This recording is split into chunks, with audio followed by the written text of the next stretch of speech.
Hola a todos, gracias por compartir este tiempo con nosotros aquí en el Centro de Pensamiento y Caminar Cristiano. Oramos que el Señor nos ayude hoy, no solamente por su Espíritu Santo ayudándonos a entender las Escrituras, sino también con la señal y todo lo demás que no funcionó muy bien la semana pasada.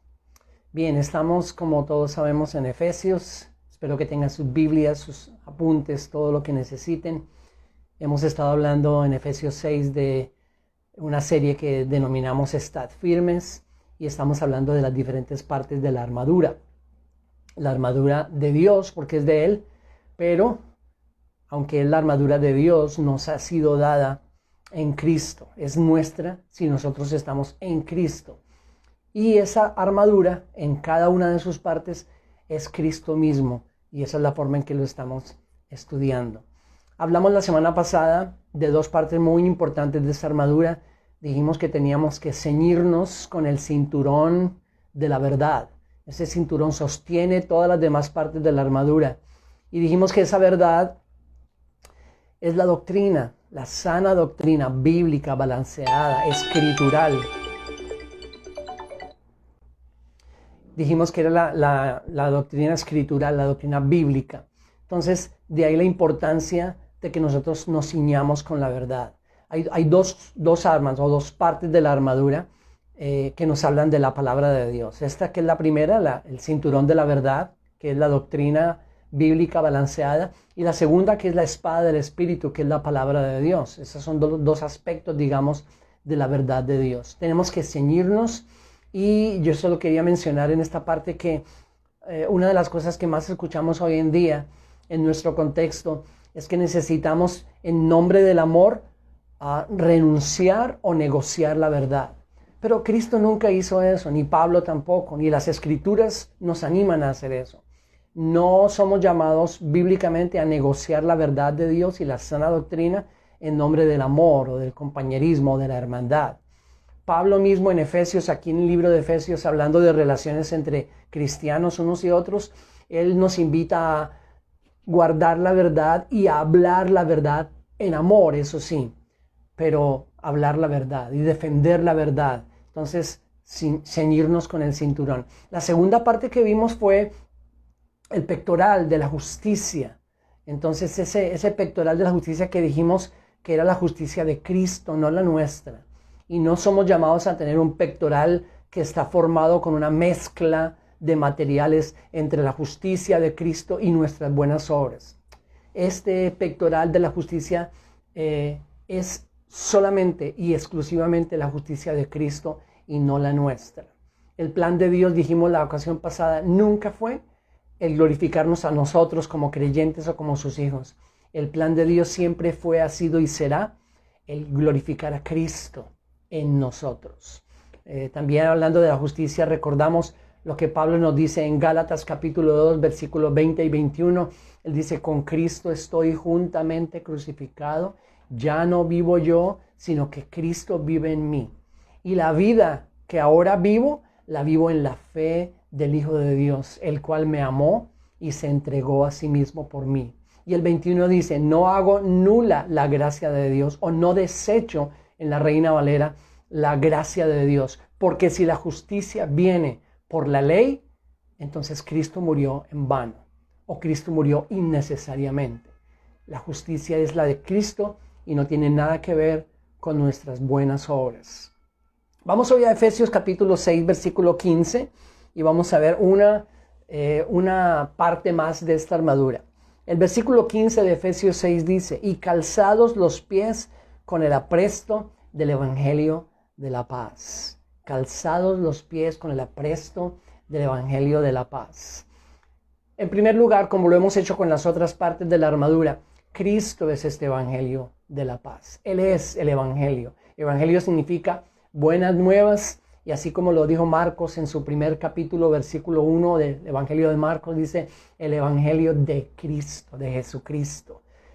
Evangelio buenas nuevas, Cristo es las buenas nuevas. Y en Él y solo en Él encontramos las buenas nuevas de que una vez más podemos tener paz con Dios. Esa es una enseñanza que se nos muestra en todo el Nuevo Testamento.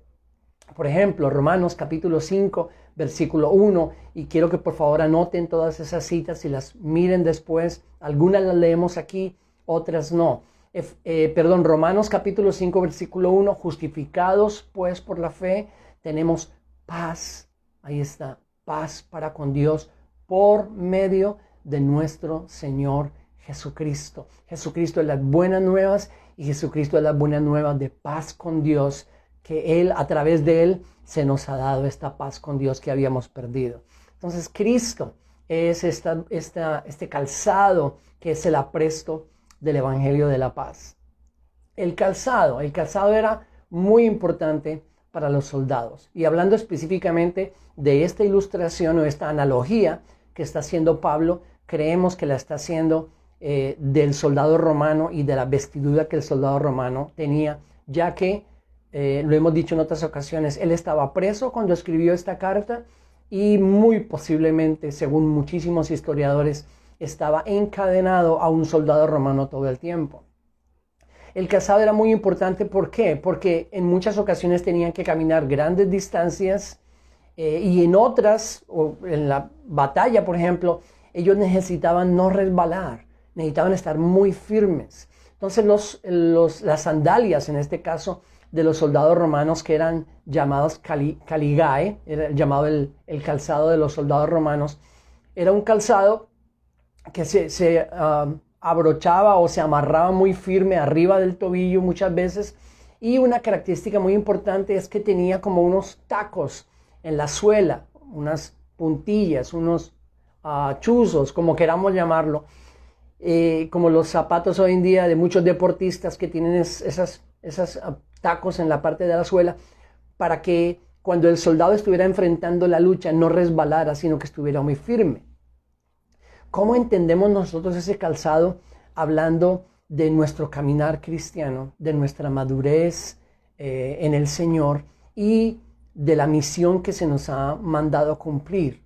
Entonces, muchísimos comentaristas, yo leí un buen número de ellos, creen que este calzado habla de la firmeza del cristiano al momento de enfrentar la batalla, que necesita estar muy firme y necesita estar o encontrar esa firmeza en la palabra de Dios. Entonces, aunque yo creo que es una buena aplicación, no creo que sea contraria a la escritura, yo no creo que Pablo tuviera eso en mente. Creo que Pablo tenía en mente algo diferente. Entonces, ¿qué tenía él? Recordemos primero esto antes de pasar a qué tenía Pablo en mente. Cuando hablamos de esta armadura, y hemos hablado de esto a través de la serie, el propósito de nuestros enemigos, que son todos esos seres espirituales de maldad, Satanás y su reino, es entorpecer nuestro caminar cristiano, entorpecer nuestra madurez cristiana, no dejarnos crecer, no dejarnos madurar, pero también, recordemos, es entorpecer la misión que se nos ha dado. Y esta arma o esta parte de la armadura, yo creo, nos es dada para que nosotros nos defendamos cuando somos atacados, para que no cumplamos la misión que se nos encomendó, para que no cumplamos la tarea que Cristo nos dio. Cuando pensamos en ese calzado entonces y pensamos en esto que estamos diciendo, ¿qué significa ese calzado para nosotros si Pablo tenía algo diferente en mente? ¿Qué tenía Pablo en mente? Sin lugar a dudas, en mi opinión, Pablo tenía en mente Isaías capítulo 52, versículo 7. Y ahora sí quiero invitarlos, por favor, que busquen Isaías en el Antiguo Testamento. Y en Isaías vayan al capítulo 52.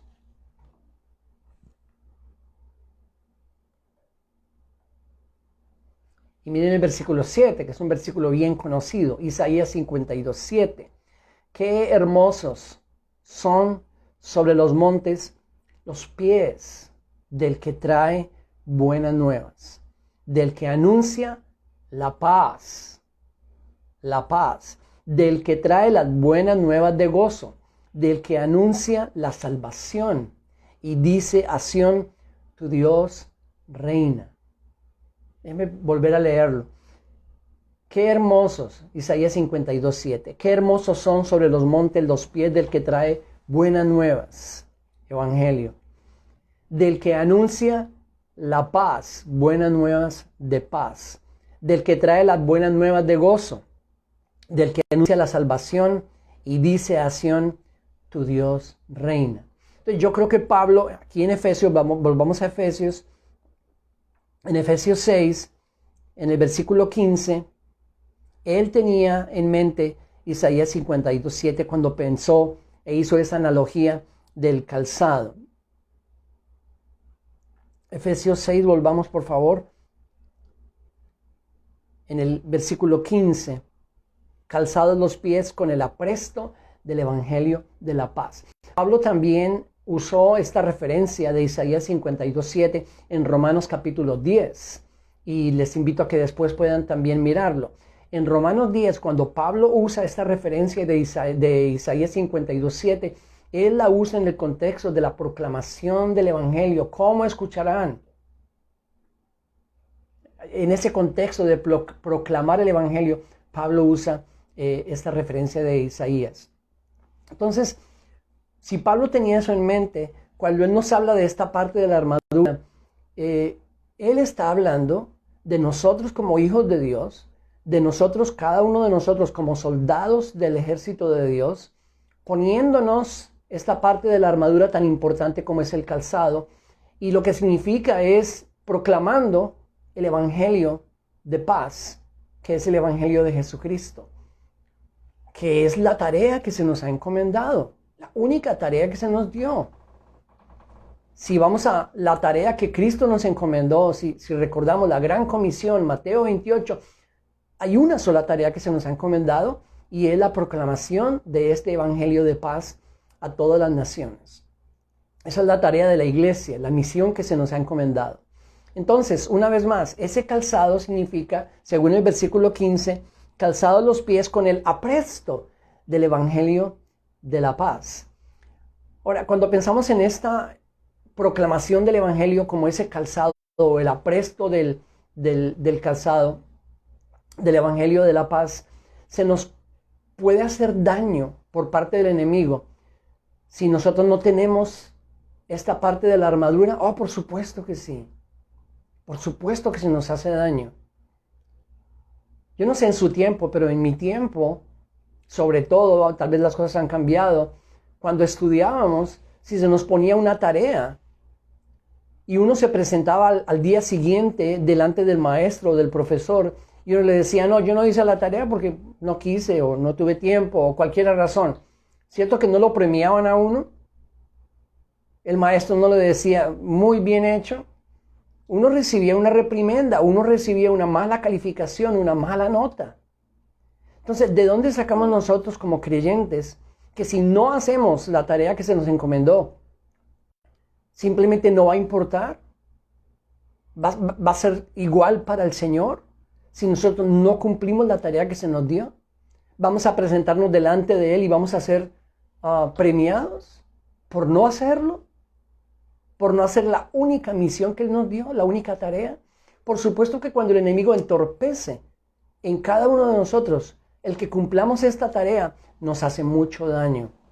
Nos hace daño. Y por eso es tan importante, versículo 15, calzar los pies con el apresto del evangelio de la paz. Ahora, el evangelio, lo que hace el evangelio, no nosotros, lo que hace el evangelio, la proclamación de ese evangelio, es arrebatar vidas del reino de Satanás y del reino de oscuridad. Entonces ahí ya comenzamos a hablar de un contexto de guerra como el de Efesios 6, de lucha y de la proclamación del evangelio como un arma o una parte de la armadura.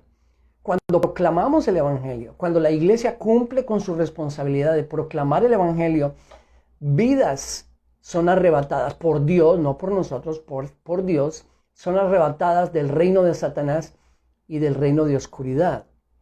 Si miramos, por ejemplo, miren cómo lo ve Judas. Si quieren mirar Judas, que está allá antes de Apocalipsis, al final de la Biblia, un solo capítulo, en el versículo 23, Judas 1:23, miren cómo lo coloca él. A otros salvad, arrebatándolos del fuego. Sí, nosotros sabemos que nosotros no salvamos a nadie, ¿cierto? No podemos salvar a nadie. Entonces, ¿cómo hacemos eso? ¿Cómo se cumple esto que Judas está diciendo aquí? A través de la proclamación del Evangelio, que según Pablo en Romanos es el poder de Dios. Y ese poder de Dios en el Evangelio salva vidas, salva personas, arrebata, según Judas, personas y vidas del fuego. Y de otros, tened misericordia con temor, aborreciendo aún la ropa contaminada por la carne. Entonces, en ese contexto de arrebatar vidas del fuego, arrebatar vidas de la oscuridad, el Evangelio lo hace, no nosotros. Porque insisto tanto en eso. No sé cuántas veces tú has escuchado, pero yo he escuchado muchísimas veces a muchísimos cristianos hablando en términos como, esa persona no quería, pero me le puse a la pata hasta que lo convencí, me lo gané para Cristo. Y aunque a veces suena muy lindo, realmente no suena bíblico, no es bíblico, porque nosotros no podemos ganarnos a nadie para Cristo, ni nosotros tenemos el poder de convencer, pero lo que sí somos llamados a hacer es a proclamar el Evangelio que convence, el Evangelio que quebranta, el Evangelio que salva, el único que puede hacerlo.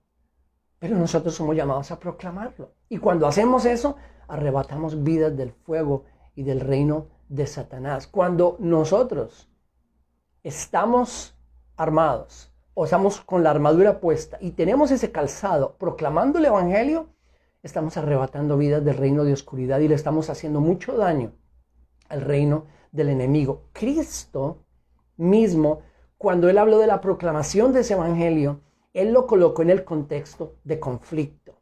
Él lo colocó en el contexto de guerra. ¿Dónde hizo eso? Miremos Mateo 16. Vayan por favor un momento a Mateo 16.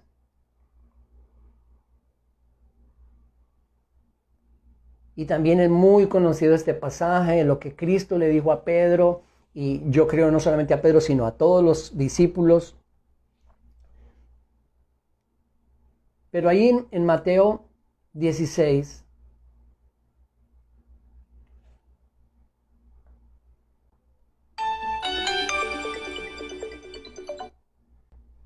si miramos Mateo 16,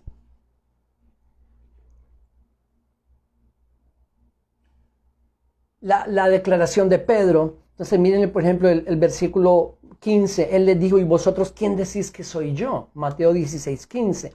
En el versículo 16 respondiendo Simón Pedro dijo, tú eres el Cristo, el Hijo del Dios viviente. Y Jesús respondiendo le dijo, bienaventurado eres Simón, hijo de Jonás, porque esto no te lo reveló carne ni sangre, sino mi Padre que está en los cielos.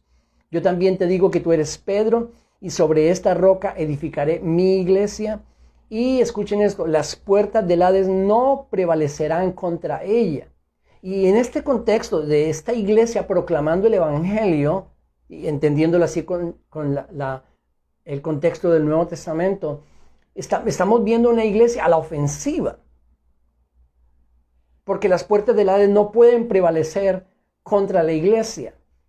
Pero ya hemos dicho que en ninguna otra parte del Nuevo Testamento o en ningún lugar en el Nuevo Testamento nosotros somos llamados a enfrentarnos con el enemigo, a enfrentarnos con Satanás, a derrotar demonios. No somos llamados a eso. Somos llamados, según Efesios 6, a mantenernos y estar firmes en la victoria que Cristo obtuvo en la cruz. Pero en este contexto, cuando proclamamos el Evangelio, nosotros estamos haciendo eso, arrebatando vidas del reino de oscuridad. Y ahí es cuando las puertas del Hades no pueden prevalecer contra la iglesia, cuando la iglesia está cumpliendo su misión, porque cuando cumple su misión, vidas son arrebatadas del reino de oscuridad y del fuego. Entonces Cristo mismo colocó la proclamación del Evangelio en un contexto de conflicto, en un contexto como el que encontramos en Efesios 6.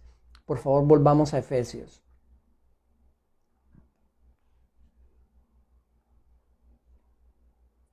Ahora, dice el versículo 15, que y calzados los pies con el apresto del Evangelio de la paz. Entonces, el calzado no es el Evangelio. El calzado no es, muy importante, el calzado no es el Evangelio. El calzado es el apresto. El apresto. La palabra apresto que aparece aquí en nuestra Biblia en español, eitomasía en el griego. Escuchen lo que significa esa palabra en su original. Eitomasía. Condición de una persona que está preparada y lista. Es la condición de una persona que está preparada y lista. Entonces, el Evangelio no es el calzado, sino la actitud que nosotros tenemos hacia el Evangelio. Ese Evangelio que nos ha sido dado, la misión que nos ha sido encomendada, la actitud que nosotros tengamos, ese es el apresto del Evangelio de la paz. El calzado no es el Evangelio, el calzado es la actitud que nosotros tenemos con ese Evangelio que se nos ha entregado. Debemos estar listos y debemos estar preparados y debemos tener un plan para construir el reino de Dios, para proclamar el Evangelio, para cumplir con la misión, para cumplir con la tarea. ¿Dónde está, para mí, el problema más grande? El problema más grande es que miles y millones tal vez de cristianos hemos colocado equivocadamente esa tarea en manos de lo que nosotros llamamos como la iglesia. Yo realmente no lo hago, pero la iglesia lo hace. Y como yo soy parte de la iglesia porque voy a una iglesia, entonces ya lo estoy haciendo. Oh, no. Estamos equivocados.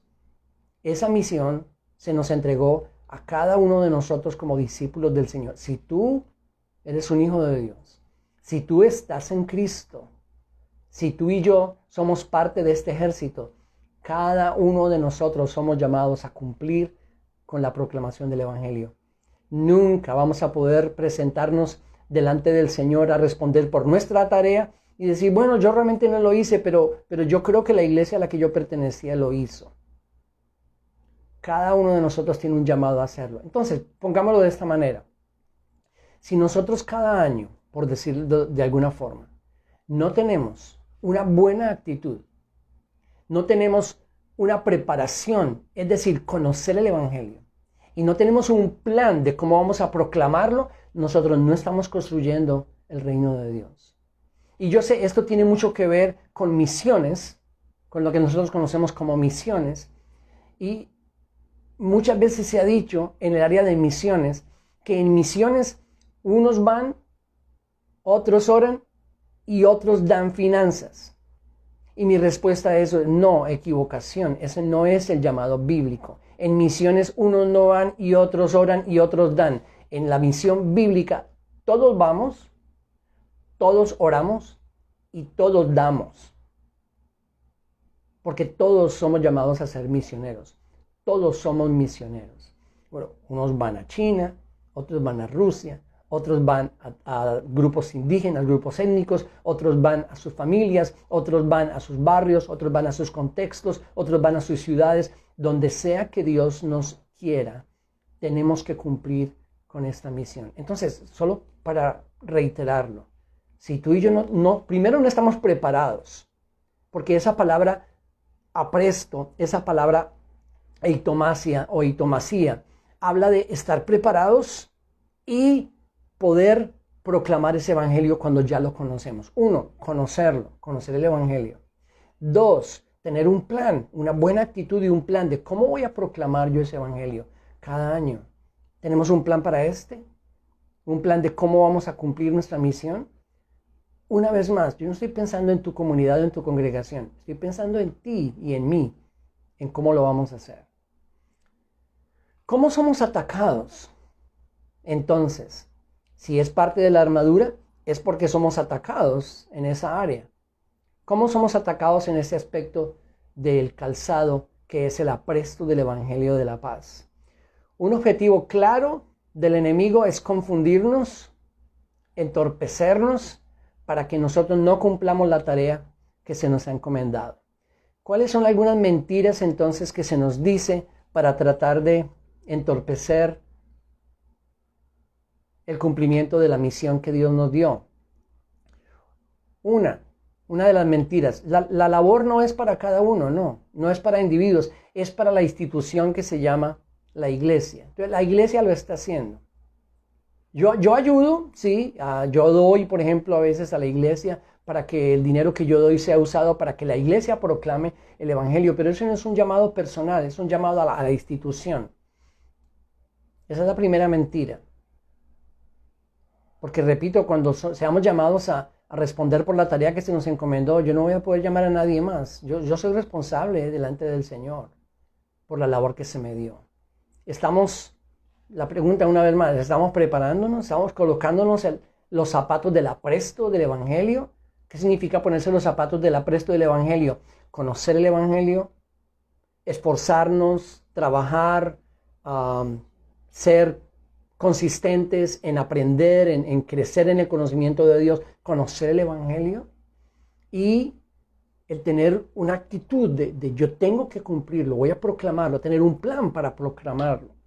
O más bien permanecemos, como yo digo, en la hamaca de la institucionalidad. Porque si estamos en la hamaca, no necesitamos zapatos. Pero los soldados de Efesios 6 no están en la hamaca, están en el campo. Y ahí en el campo de batalla necesitan tener los zapatos del apresto del Evangelio de la paz. Otra mentira. La tarea no es para todos, sino para algunos. Entonces, esa idea de que, ay, qué lindos los misioneros. Y todavía, obviamente en nuestro contexto, en muchas reuniones entonces de las comunidades cristianas o iglesias, como las llamamos, se hacen pasar al frente. Vamos ahora a pasar al frente los misioneros de la iglesia. O hay libros donde se nos cuenta la biografía de los misioneros. Cuando la verdad es que todos somos misioneros. Y esa idea de que unos son y otros no nos ha confundido y ha entorpecido el cumplimiento de nuestra misión. Todos somos misioneros. Otra cosa es que algunos sean misioneros a campos transculturales. Otra cosa es que algunos sean llamados por Dios a ser misioneros en otras regiones, en otros países, en otras culturas. Pero todos debemos ser misioneros donde sea que Dios nos quiera. En otros países o en el nuestro, en otras culturas o en la nuestra, en otros contextos o en el nuestro. Entonces, no es para algunos. No, es que eso de la proclamación del Evangelio es para los evangelistas. No es verdad. La tarea es para todos. Y todos debemos estar preparados y tener un plan para proclamarlo. Si no lo tienes, no tienes zapatos, no tienes el apresto del Evangelio de la paz, que es el calzado de la armadura. Una más. Una mentira a través de la cual o con la cual se nos ataca en esta área. Tú puedes ser cristiano, pero al mismo tiempo que eres cristiano puedes dedicar tu vida a cumplir tus sueños con la ayuda de Dios.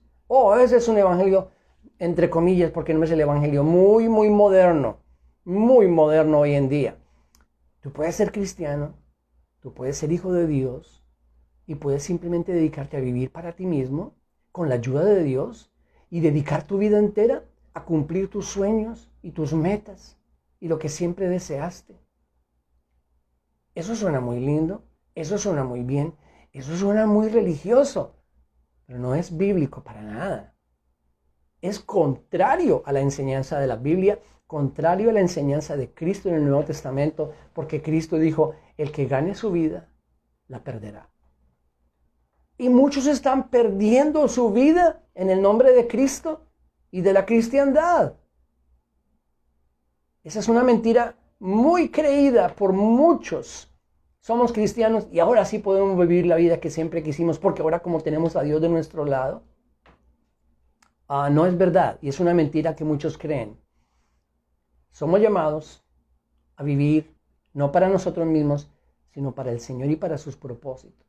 Y con esto quiero terminar porque quiero que pensemos en este evangelio de la paz. De la paz. Ya lo mencioné, Romanos capítulo 5, versículo 1. Justificados, pues, por la fe, tenemos paz para con Dios por medio de nuestro Señor Jesucristo. Y quiero que vayamos a un pasaje para pensar en ese evangelio, en esas buenas nuevas de paz. Así que por favor vayamos a 2 de Corintios en el Nuevo Testamento.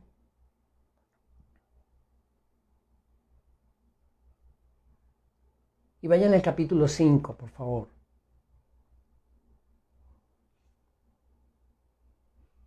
Yo los invito a que gasten un tiempo en este capítulo.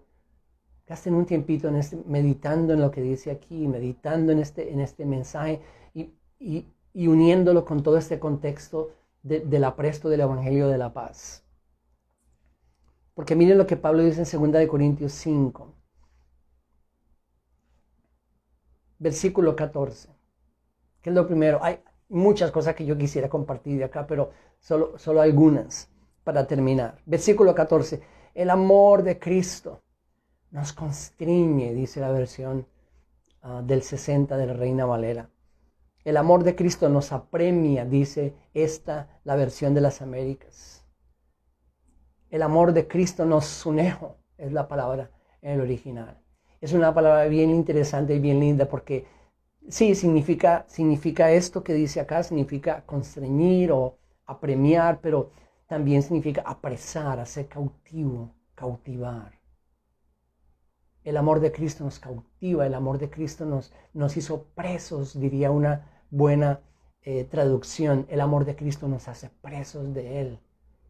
¿Por qué el amor de Cristo hace ese sunejo en nosotros?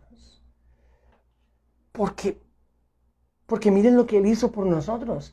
Uno murió por todos, por tanto, todos murieron en Él. Todos murieron en Él. Habiendo llegado a esta conclusión, dice Pablo en el 14, llegado a la conclusión que si uno murió por todos, si Cristo murió por todos, entonces todos murieron, por lo tanto todos murieron. Versículo 15, y por todos murió para que los que viven ya no vivan para sí. Más claro ni el agua, ¿verdad, hermanos de México? Más claro no canta un gallo, decimos aquí también. El amor de Cristo nos cautiva, nos hace presos, porque llegamos a la conclusión de que Él murió por todos. Por consiguiente, en Él todos nosotros morimos. ¿Morimos a qué? A nuestra propia vida, a nuestro propio deseo de vivirla, a nuestra propia perspectiva de vida. Ya no más, si estamos en Cristo. Bien, entonces está todo muy lindo. Él murió y todos morimos en Él. El amor de Cristo nos hace presos de eso. Versículo 15, por todo murió para que los que viven ya no vivan para sí. Entonces, ¿para quién? Para aquel que murió y resucitó por ellos, para Él, para sus propósitos, para sus deseos. 16, de manera que, dice Pablo, nosotros de ahora en adelante ya no conocemos a nadie según la carne, aunque hemos conocido a Cristo según la carne, sin embargo ahora ya no le conocemos así. Y aquí está el primer versículo que yo me aprendí de memoria. Sí, hace 80 años. El primer versículo que yo me aprendí de memoria. Versículo 17. De manera que si alguno está en Cristo, nueva criatura es. Las cosas viejas pasaron. He aquí todas son hechas nuevas. Pero aquí está la dificultad. Ese fue el único que me aprendí porque era el único que me enseñaban. Y nos regocijábamos. Todo es hecho nuevo. Él lo hizo todo nuevo para nosotros. Un momentito, aquí no termina el capítulo. No termina el contexto, el texto que estamos leyendo. Eso está muy lindo, es hermoso, nos gozamos en eso.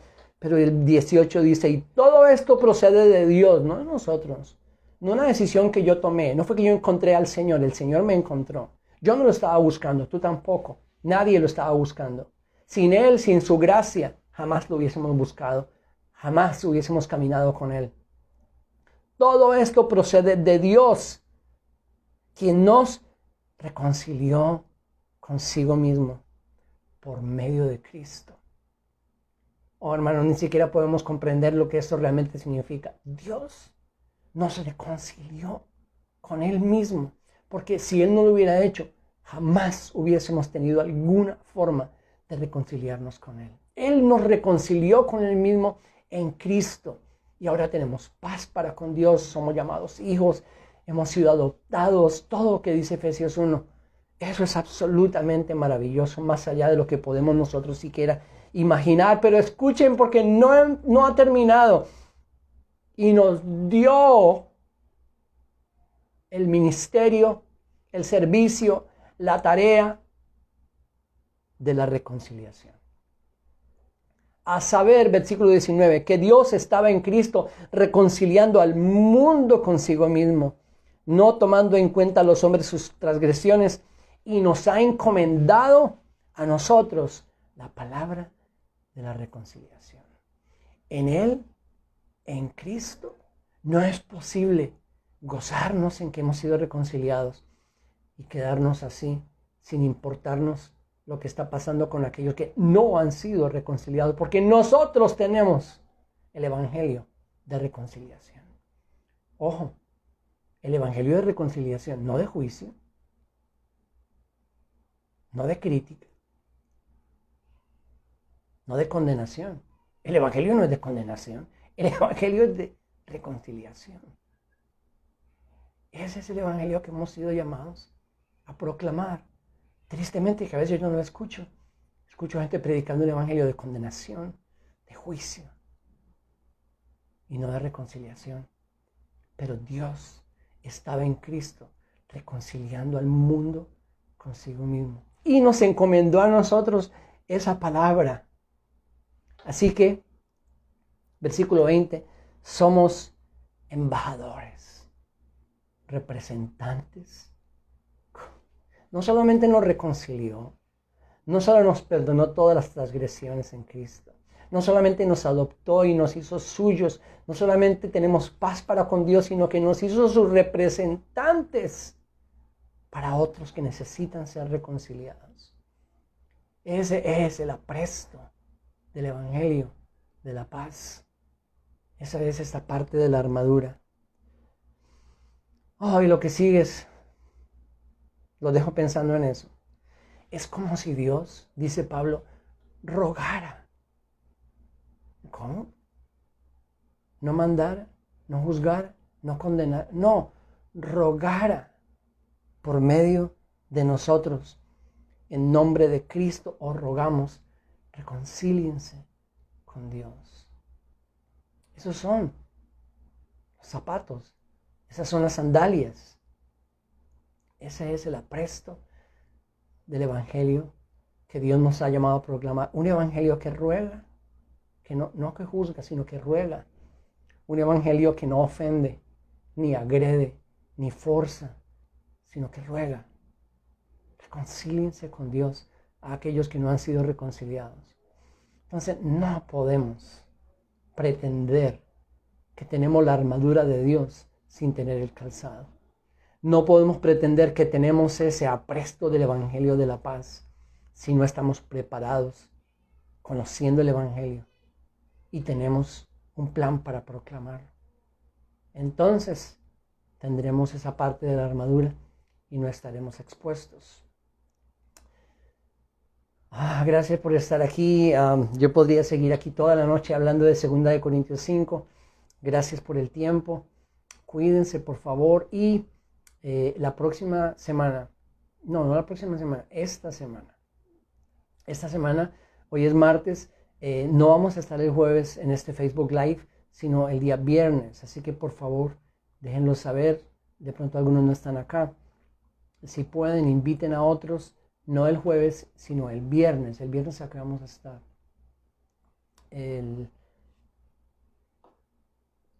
Mañana es 3, jueves 4, viernes 5.